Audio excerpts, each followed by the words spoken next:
রাখাল ছেলে আর নেকড়ের গল্প তো আমরা প্রত্যেকেই জানি। ছোটবেলায় থেকে মা, ঠাকুমা, দিদা সবাই আমাদেরকে এই গল্পটা শুনিয়েছেন। এই গল্পটা শোনানোর কারণ কি? না, তোমার যখন বিপদ আসবে না, বিপদ নেই, তখন কিন্তু বিপদ বিপদ বলে চিৎকার করো না। তাহলে সত্যিকারের তোমার যখন বিপদ আসবে তখন কেউই তোমার পাশে থাকবে না। তো এই নীতিবাক্যটাকে বোঝানোর জন্য আবার একটু গল্পটা বলি, যে সমস্ত বাচ্চারা বা যারা আমার কথাগুলো শোনেন তাদেরকে। তো রাখাল ছেলে রোজ যেত মাঠে গরু চড়াতে। গরু চড়াতে গিয়ে বাড়ি বাড়ি চিৎকার করতো, বাঘ বাঘ বাঘ, বাঘ এসেছে। তো পাশাপাশি গ্রাম থেকে সবাই ছুটে আসতো তাকে বাঁচানোর জন্য।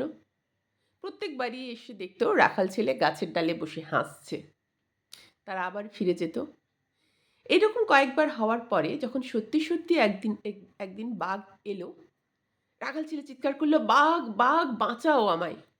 তো গ্রামের লোকেরা ভাবলো রাখাল ছেলে মিথ্যে কথা বলছে, কোনো বাঘ আসেনি। তো তারা বাঁচাতেও এলো না, আর বাঘ রাখাল ছেলেকে খেয়ে নিল।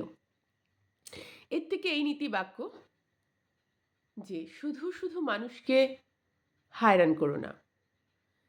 তুমি যদি সত্যি বিপদে পড়ো তাহলে সাহায্য চাও, নইলে মিছিমিছি সাহায্য চেয়ে মানুষকে ব্যতিব্যস্ত করো না, তাহলে বিপদে পড়লে আর কেউ সাহায্য করবে না।